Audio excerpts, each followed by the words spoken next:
অশ্লীল ভিডিও বানানোর কারণে গ্রাম থেকে বিতাড়িত করছে টিকটকার মেয়েকে। দর্শক, এমনই একটি চাঞ্চল্যকর ঘটনা ঘটেছে এই গ্রামে। বিস্তারিত জানতে যাবো তাদের কাছ থেকে। ভাই ভাই ভাই, আপনার একটু দাঁড়ান। আচ্ছা ভাই প্লিজ প্লিজ একটু এদিকে আসেন প্লিজ ভাই। আচ্ছা, মূলত ঘটনাটা কি একটু খুলে বলুন। ভাই, নেশার থেকেও টিকটকটা ভাইরাসের মতো এই আমাদের এই অঞ্চলে ছড়ায় গেছে। কতবার নির্দেশ দেওয়া হয়েছে যে ভাই টিকটক করিস না আচ্ছা করস টিকটকের ভিতরে তো ভালো জিনিসও আছে, ভালো ভিডিও আছে। অনেকে হাদিস কালাম এই করে, অনেকে নাটকের ছোট ছোট ক্লিপ দেখে। আমিও তো নিজে ছোট ছোট ক্লিপ দিই, কিন্তু এরকম ড্রেস পরে এরকম ড্রেস আপ করে যে টিকটক করে এলাকায় মনে করেন ভাইরাসের মতো ছড়ায় গেছে। এরা নাকি টিকটক করে বড় লোক হয়ে যাবো। আচ্ছা কিন্তু অশ্লীল কেন? এই অশ্লীল দেওয়ার পরে আমরা তিনবার তাদেরকে হুঁশিয়ারি করছি, কোনোভাবে মানাইতে পারি নাই। ভাই আমরা গ্রাম থেকে বাইরে আমার কথা হলো যে টিকটক তোরা করবি কর, শালীনতা বজায় কর, ঘরের মধ্যে কর। মেয়ে মানুষের তো এমনি পর্দার বাইরে বাড়ানি নিষেধ, তারপরেও যেহেতু এখন একটা কালচার হয়ে গেছে, একটা শালীনতা বজায় রেখে কর, সেটা করবি। পৃথিবীর যে বন্ধেই যাবি ও টিকটকে করবি, টিকটক ছাড়া ও বাতি খাবি। দর্শক, আসলে মূলত এই টিকটকের কারণে বা অশ্লীল ভিডিওর কারণে কিন্তু তারা মানে বিরক্ত হয়েই কিন্তু তাকে এই গ্রাম থেকে বিতাড়িত করার চেষ্টা করছে। কিন্তু কোন ধরনের ভিডিও যে তৈরি করে সেটা একটু জানতে চাইবো টিকটকারের কাছ থেকে। আচ্ছা ছোট বোন, তুমি তো টিকটক তৈরি করো, বেশ ভালো কথা, এটা একটা সোশ্যাল মিডিয়ার একটা অন্যতম প্ল্যাটফর্ম। কিন্তু কোন ধরনের ভিডিও বানাও যার কারণে তোমার গ্রামবাসীরা সবাই অধিষ্ঠ হয়ে গেছে? কেন ভাই, ওয়েস্টার্ন ড্রেস আপ কি মানুষ পরে না? তা আমি ওয়েস্টার্ন ড্রেস আপ পরে টিকটক বানালে তাদের সমস্যা। অশিক্ষিত হোক, শিক্ষিত হোক, মানে যাই হোক, গরিব হোক, ধনী হোক, সবাই টিকটক করে। তো আমি করলে দোষটা কি ভাই? ওরা মানে সহ্য হচ্ছে না, আমি মিডিয়াতে ভাইরাল হবো, আমি একটু বড় হবো, এর জন্য তাদের সহ্য হচ্ছে না, গায়ে লাগতেছে, বুঝছেন? এটা সমস্যা।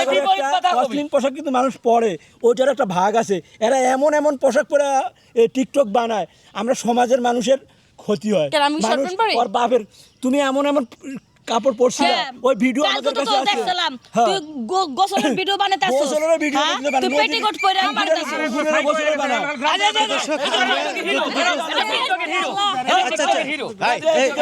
আপনিও নাকি টিকটক তৈরি করেন?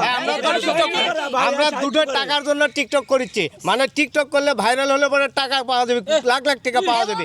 আপনাকে টিকটক কি খারাপ? টিকটক তো ভালো জিনিস। যদি শালীনতার সাথে করেন তাহলে তো সমস্যা নাই। না তো টিকটক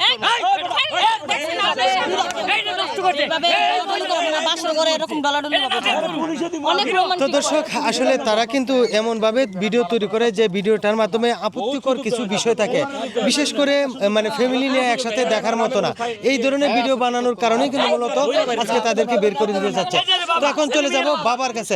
আচ্ছা কাকা, আপনাকে নাকি অনেকবার বলা হয়েছে যে আপনার মেয়েকে ভালোভাবে মানে শাসন করার জন্য, এই বাজে ভিডিও না বানানোর জন্য, কিন্তু তারপরে আপনার নিষেধ ওনাকে শুনে না? এখন মনে করেন যে পোলাখন বড় হয়ে গেছে গা, অন কথা শুনে না। কি কম ওর বুঝাই যে মাগো তুমি এই যে মানুষের এলাকার মানুষ আমার খুব শরম দেয়, তুমি এগুলো টিকটক করো না। মায়ের জন্য মেয়ের জন্য দেখেন আমি কতটুকু অপমান হইতাছি। এই মেয়ে যদি টিকটকে না বানাইতো তাহলে আমার এই অপমান হওয়ার লাগতো না। আমার মেয়ের আমি বুঝামো যে মা তুমি আর টিকটক করো না, আমি আর বুঝামো আমার এলাকার আগে বুঝান নাই আর বুঝাইছি, কিন্তু মানে না। কিন্তু এবার যখন এলাকার মানুষ ধরছে আমি টিকটক থেকে বাদ করার চেষ্টা করবো। আমার এইবারের মতন একটা সুযোগ দেন, আমি সকলের কাছে মাপ চাই। সবাই আমার আপনার কয়বার সুযোগ দেওয়া হয়েছে? ভাই প্লিজ একটু এদিকে আসুন। ওনার অনেক বয়স হয়ে গেছে যেহেতু, হ্যাঁ লাস্ট বারের মতো আমরা যেহেতু আসছি, একটু সুযোগ দেন। ওরা আর টিকটকই করবে না বা ভিডিওই বানাবে না। আগে ভাইয়ারই নেন, টিকটক করব না ঠিক আছে। ভিডিও বানাবে না। আমি তো বলতেছি যে টিকটকটা খারাপ জিনিস, সমস্যাটা কি ভাই? তোমার টিকটক করো, তুমি পোশাক ঠিক ওনারা রাখবা। দেখে মানে সমস্যা ফিল করতেছে, সেটা তোমার জন্য সমস্যা। এটা তুমি না করো, তুমি ভিডিও বানাও যেটা মানে সমাজের লোক বা ফ্যামিলির লোক দেখতে পারে, এগুলো ভিডিও বানাও। এইটুকু পোশাক নিয়ে মনে করেন যে এইটুকু পোশাক নিয়ে টিকটক করে, এই যে এইটুকু, এই যে আপনি কেমন এই যে এইটুকু আচ্ছা ঠিক আছে, বাবার কথা শুনবা তো? বাপের কথা শুনবো, সমস্যা নেই, যেহেতু আমার আর অপমান করাস না। শুনুন লাগবো, জোর করে শুনুন লাগবো। তো দর্শক, আসলে এই ভিডিওটা তৈরি করার কারণ ছিল যে সোশ্যাল মিডিয়াতে এমন কিছু ভিডিও আছে যেগুলো ভিডিও কিন্তু ফ্যামিলি নিয়ে একসাথে দেখা যায় না, যার কারণে কিন্তু সমাজের একটা ব্যাড ইফেক্ট পড়ে যায়।